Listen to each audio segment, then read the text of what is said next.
And away we go. It is the Nightcap right here on BearcatJournal.com, brought to you as always by our good friends at Galactic Fried Chicken. Visit www.galacticfriedchicken.com. Download the app for Android, iPhone, everything Galactic. Get down to Dayton, Kentucky. Get your fried chicken fix. Get you some tendies. Get you their new chicken dippers. Get you just some regular old good fried chicken. Great sides. Time to pump it up. Save yourself 15% off your order. Open Wednesday through Sunday, lunch and dinner. All right, let's get this show on the road. It is Thursday, Three Keys Thursday here at Bearcat Journal, one of our favorite days of the week. How have we never put that together before tonight? Because we've been bouncing it around. Like, I think we've really only done the Thursdays like twice. So Three Keys Thursday. It was a Friday thing, and Three Keys Friday just doesn't. There's no ring to it. Doesn't have the same ring. The alliteration's not there. It's true. So you always go first. Let's get this show on the road and get your three keys for Saturday, noon kickoff at SMU. Defense must bend, but not break. What I mean by that is basically Tanner Mordecai's a dude, and I don't want this defense to give up a ton of passing yards. They're gonna. Sure, but I mean, I don't want it to be, I don't want the floodgates to open.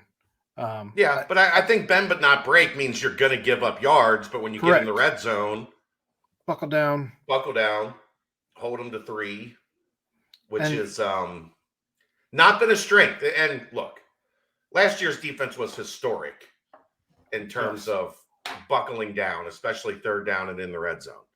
So, especially these next 2 weeks, it's critical. It's absolutely critical. Yeah. I mean, these are definitely two offenses, focusing mostly on SMU right now, but two offenses that can certainly throw up a ton of yardage and points on you. So that's my first point. Second point, continue to thrive in the running game. I think if Cincinnati can win the time of possession in this game, I think they'll win the game. And I just don't think that matters much in football anymore. Get it, but I'd love to see it just to a point where you're not giving Tanner Mordecai the chance to throw the ball 50 times. Yeah, I mean, I think the key here is, and I where the running game can help is just not limiting the times he touches the football.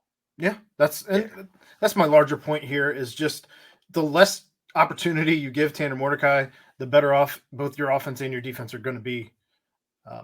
So that's my second. I think, they're not a great run defense, and you had an extra week. I think we are starting to see the fruits of the Mike Cummings labor in terms of the running game getting clicking. Kiner should have some pretty fresh legs at this point as well. Yeah. As he's coming back after 2 weeks off now.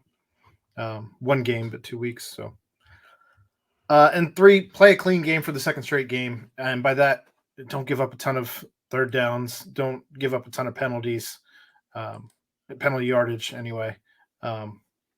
Just that coach. Dead ball, pre-snap, that stuff has got to go. And I think, where it kills you penalty-wise, first down on offense, third down on defense. Yeah. You can't get way behind the sticks on first down offense, and you can't be giving up third downs with freebies on defense. So I would agree with all 3 of your points, really. So I'm worried then what kind of crossover we're going to have between our points. Well, I mean, there's always some, because it's the recipe for success for this team is not difficult, right? We also kind of have a pretty good idea through 6 games what this team is. 3 and out. And the best way, look, and this is, you want to know why last year's team was so great defensively? 3 and out. Not 2 first downs and then you get off the field and they punt and you've got bad field position, or they drive down and get into field goal range. Let's see some more 3 and outs. Let's play good on first and second down and then get off the field on third down. We have not, Dave would have to look this up because I don't know where he gets all his stats from. But the 3-and-out percentage for this team cannot be great. No, I hadn't thought of that, but yeah, I can't imagine it's very high at all. We haven't, especially because of the problems on third down, we haven't seen a whole lot of 3-and-outs. Like let's ring up 2, 3, 4, 5 3-and-outs in this game. And that will really, when you talk about keeping SMU's offense off the field, that's how you stall a team out. Be explosive, number 2, offense and defense. Big plays on offense. And this has not been a team that's forced many turnovers defensively. I think Dave said 6. Yeah. I mean, it is not a team that is ball hawking at this point. No. They have done a great job limiting yards per play, top 10 in the country in yards per play. But where that gets hurt is teams are running a lot of plays. Yeah. You know, so if you're giving up 4.1 yards per play, that's great. But if teams are running 80, 90, 100 plays on you, that's still a lot of yards and a lot of moving the football. Even if statistically there are some numbers that say this defense is doing what it needs to do. And guess what? That ties into number 3 a little bit. The reason they're really good in those numbers, the reason their rushing numbers are so great, the reason their yards per play is so great, they're getting to the quarterback. That's a little bit more difficult with Tanner Mordecai. He's not super mobile, but he's got a really good pocket presence. He doesn't get sacked a ton. Keep the pressure up. Get to Tanner Mordecai. They like to throw the deep ball quite a bit. That means he's going to be back there. Now, I'm sure they looked at USF and saw how much success that USF had in throwing the quick slants, throwing the easy stuff. So I expect to see some of that. But part of their DNA is pushing the ball down the field. When you push the ball down the field, your quarterback's back there for a couple extra beats. Let's see this team that didn't have a sack, didn't have an interception against USF. That's got to return. Yeah, obviously having if Rashee Rice doesn't go, that's certainly going to put Rashee Rice. Yeah, Ashy Rice. If he doesn't go, it's one of my points was going to be bring the lotion, so you can keep Ashy Rice in check. If he doesn't go though, obviously that puts a big dent in. He's gonna go, man. Like he's had this injury for a month. He's been limited in practice for a month, and then on Saturdays, guess what? He shows up and he's good to go. Like I don't see any world where that guy doesn't play on Saturday. I agree.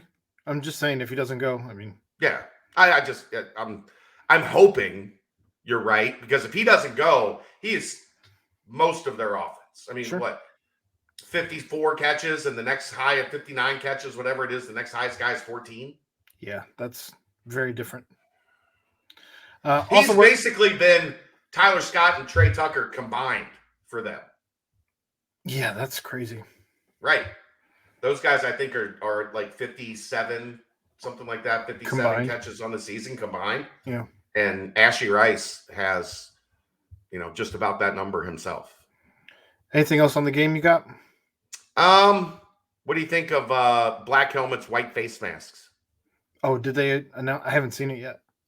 Black, white with white face masks on the helmet. I love the white face mask for some reason. I haven't seen it yet. I'll have to check that out. Yeah, it's and they're back to Shark is back to trolling people.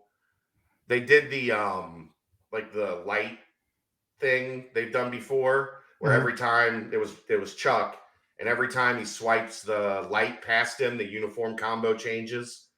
Then I think the white helmets were in there like 3 times. So everybody is just like, don't stop. No. It's like watching a roulette wheel as the ball starts slowing down and you think it's gonna bounce like in the wrong thing. Like, no. So yeah. I did want to mention Dante Corleone was recognized today as midseason freshman All-American by The Athletic, and honorable mention All-American by PFF. And Ivan Pace. Not freshman All-American. All-American. Honorable mention All-American by PFF. That's how good Dante Corleone's grade is on PFF. Yes. Yeah. Did I not say that? No, I'm just pointing it out okay. to the people. I was going to say, I'm reading it right off the graphic. No. I'm trying to make sure people don't get confused. That is not a freshman All-American grade.